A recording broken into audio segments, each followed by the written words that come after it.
آپ نے اس سے پہلے یہ بیان فرمایا کہ جب آپ کو اللہ اپنی طرف لانے کے لیے یا آپ کا تزکیہ کرنے کے لیے کبھی آپ کو مال سے, کبھی اولاد سے, کبھی کوئی مشکل ڈال کے, کبھی کسی پیارے کو چھین کے, کبھی بیماری ڈال کے, یہ تمام چیزیں ہوتی ہیں. مگر ہر انسان حضرت ایوب کی سوچ تو نہیں رکھتا, وہ قربت تو نہیں رکھتا. تو تزکیہ ہونے کی بجائے کئی دفعہ کمپلینس بھی ہم شروع کر دیتے ہیں. تو اس صورت میں کس طرح سے اپنے آپ کو ان کمپلینس سے بچایا؟ الحمدللہ اس میں نا ایک بہت ہی پیاری کتاب ہے, مشکلات سے کیسے نپٹے نا. تو اتنی موٹی کتاب ہے ظہیم, ہم نے پیرس میں پڑھی تھی کچھ سال پہلے.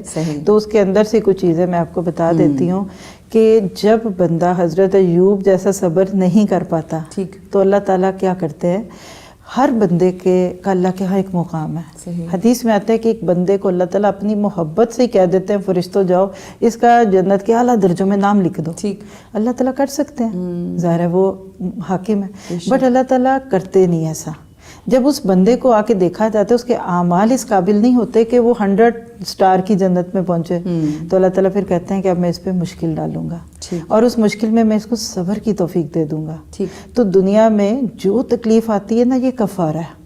وَمَا أَصَابَكُم مِّن مُّصِيبَةٍ إِلَّا بِمَا كَسَبَتْ أَيْدِيكُم.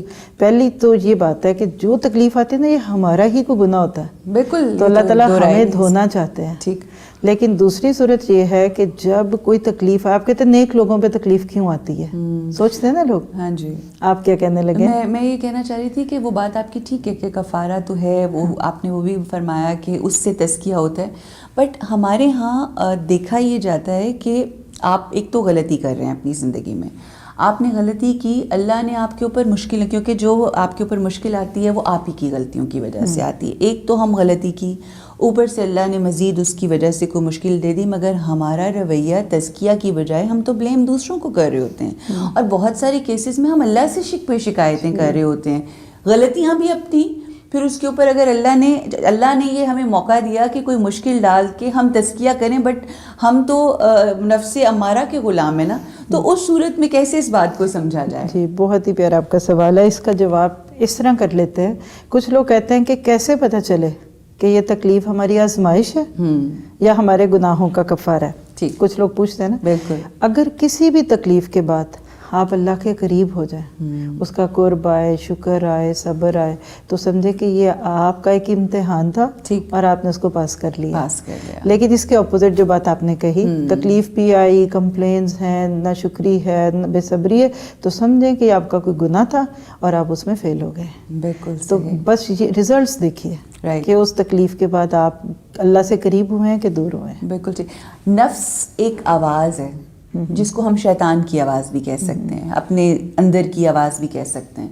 نفس جو ہے ہمیں اکساتا ہے, ٹھیک ہے, کہ تم جسمانی چیزوں کا خیال رکھو, اپنے جسم کی جو ڈیمانڈز ہیں اس کو, چاہے وہ مطلب جسمانی کھانے پینے کی خواہش ہو, چاہے وہ ویسے کوئی آپ کے جو لیجرز یا پلیجرز ہیں وہ ہوں,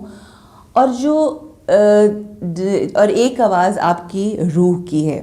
جب ہم وہ آواز سنتے ہیں جس سے ہماری روح کو تسکین ملتی ہے, تو اس کی وجہ سے ہم بلندی اور ارتقاء کی منزلوں پہ روحانی طور پہ اوپر ہوتے ہیں. اور جب ہم جسم کو سنتے ہیں تو اصل مسئلہ نفس کا ہی ہے نا.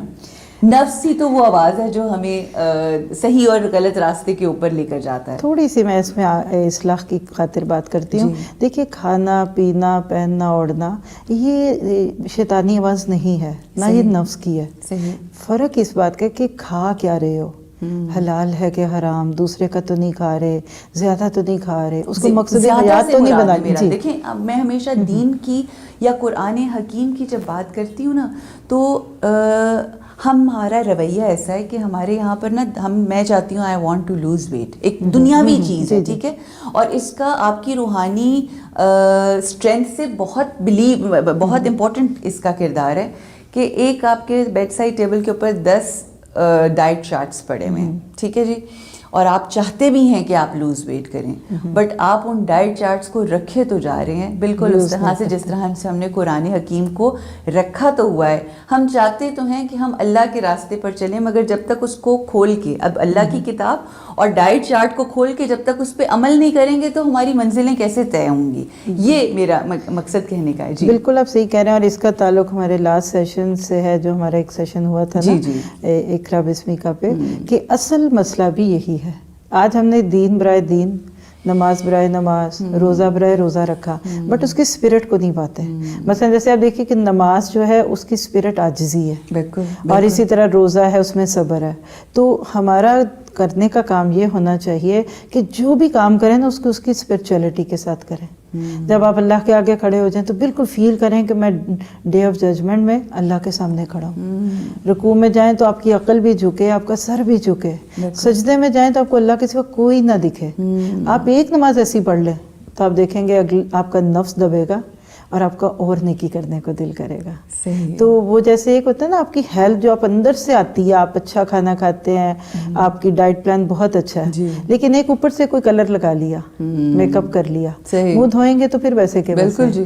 ہمیں اندر کی غذا کے لیے دین کو وہی اقرا بسم ربک کو جوڑنا پڑے گا. بہت خوبصورتی سے آپ نے ایکسپلین کیا. آخر میں وہ لوگ جو اپنا تزکیہ نفس کرنا چاہتے ہیں, کیا پروسیجر ہے؟ بس لاسٹ میرا آپ کا پیغام چاہیے کہ کیا طریقہ کار ہے, کس طرح سے ہم خود سے اس کے لیے کوشش کر کے اپنی زندگی کو بہتر. جزاک اللہ خیر, بہت ہی اچھا سوال ہے. آپ دیکھیے 30th پارہ پورے کا پورا اس کا ٹاپک ہی تزکیہ ہے. قد افلح من تزکا یا قد افلح من زکاہا. تزکیہ نفس کا وہی طریقہ جو اللہ کے نبی نے اور صحابہ کرام نے دیا, وہی دی بیسٹ ہے. آج کے تھوڑا سا مس انڈرسٹوڈ ہو گیا یہ ٹاپک. تزکیہ کے نام پہ لوگ کئی مجاہدے کرتے, کئی مشقیں کرتے, کیا کچھ کرتے. تزکیہ از کنٹینیوس ایکشن. سب سے پہلی بات, آپ ایک دیکھیے کسان ہے نا, تو بیج ڈالتا ہے تو کچھ جڑی بوٹیاں نکلتی ہیں نا, ساتھ ساتھ اس کو نکالتے رہیں. ٹھیک ہے, تو سب سے پہلا طریقہ یہ کہ لا الہ الا اللہ. جس دل میں اللہ تعالیٰ کی معرفت آ جاتی ہے نا, وہاں شرک نہیں ہوتا. شرک کی جڑی بوٹیاں سب نکل جائیں گی. دوسری بات ہے اشہد ان محمد رسول اللہ. جس کو اپنے پیارے نبی کا مقام سمجھ آتا ہے نا, تو وہ ہمیشہ ان کے ساتھ سٹک ہو جائے گا. جو عمل کرے گا یا تو حدیث سے یا سنت سے وہ چیک کرے گا. تیسری چیز جو تزکیہ نفس کے لیے ہماری زندگیوں میں آنے کی ضرورت ہے, وہ اللہ کے ناموں پہ غور و فکر. اللہ تعالیٰ کہتے ہیں میرے نام ہے, وما قدر اللہ حق کا قدری. 3 دفعہ قرآن پاک میں ایک شکوہ ہے کہ لوگوں نے میری قدر ہی نہیں کی جیسی کرنی چاہیے. تو ایک ایک نام اللہ تعالیٰ کا اگر ہم روز غور و فکر کے ساتھ سن لیں, اس کی تفصیل سن لیں, بات پڑھ لیں, وہ بجائے اس کے کہ ہم 99 نیمز رٹ لیں, حفظ کر لیں, لیکن معرفت نہ ہو. اور چوتھی چیز پھر قرآن سے زیادہ کوئی چیز آپ کو sin conscious and good deeds conscious نہیں کرتی. یہ میرا دن رات کا تجربہ ہے. میں اپنے ارد گرد بچیوں کو دیکھتی ہوں, M S C, M Phil, M B A کی بھی بچیاں آتی ہیں. صرف ہمارا 1 سال کا کورس ہوتا ہے سبیل الجنہ کے نام پہ. ان کی دنیا بدل جاتی ہے ان بچیوں کی, اور وہ مور پروڈکٹیو ہو جاتی ہیں, اور وہ دنیا کا بھی لیتی ہیں لیکن دین بھی لینے نہیں بلکہ دینے والوں میں بنتی ہیں. الحمدللہ. تو بس یہی میرا میسیج ہے کہ اس قرآن کے پیغام کو عام کیا جائے ہر گھر میں, ہر دل میں. enlighten your lives with the Noor of القرآن. Absolutely beautiful message. اور وہ کتنی خوبصورت, مجھے ہمیشہ جب بھی میں یہ پڑھتی ہوں تو میرا دل بڑا خوش ہوتا ہے, اور اللہ ہمیں توفیق بھی دے کہ ہم میں سے بہترین شخص وہ ہے, تم میں سے بہترین شخص وہ ہے جو قرآن کا علم سیکھے اور سکھائے, اور آپ ایک بہترین عمل انجام دے رہی ہیں. اللہ سبحانہ و تعالیٰ آپ کی توفیقات میں اضافہ فرمائے, اور ہمیں بھی اس کو حاصل کرنے کی, اور حاصل کرنے کے بعد اپنی زندگی میں عملاً کرنے کی, اور پھر لوگوں کو اپنے عمل سے دکھانے کی توفیق عطا فرمائے. بے انتہا شکریہ جی آپ کی آمد کا, آپ کے آنے کا بے انتہا شکریہ جی. خواتین و حضرات, بڑی عجب سی بات ہے کہ یہ تمام چیزیں اس قدر خوبصورت, اتنی اچھی لگتی ہیں سننے میں, مگر انفارچونیٹلی یہ ہمارا نفس ہی ہے جو اتنا ان کو مشکل بنا کر ہمیں پیش کرتا ہے ہماری سوچوں میں. اور اگر اپنی سوچوں کو ہم کنٹرول میں کر لیں, اگر ہم اپنے نفس کو قابو میں کر لیں, اور اس کے اوپر اس کے اگینسٹ چلتے ہوئے اللہ کے احکامات کو اپنی زندگی میں شامل کرتے ہوئے اپنی زندگی گزاریں اس کے قرب کی خاطر، اس کی رضا کی خاطر، تو انشاءاللہ یہ زندگی بہترین، خوبصورت اور بہت ہی آسان ہو جائے گی انشاءاللہ۔ اپنا خیال رکھیے۔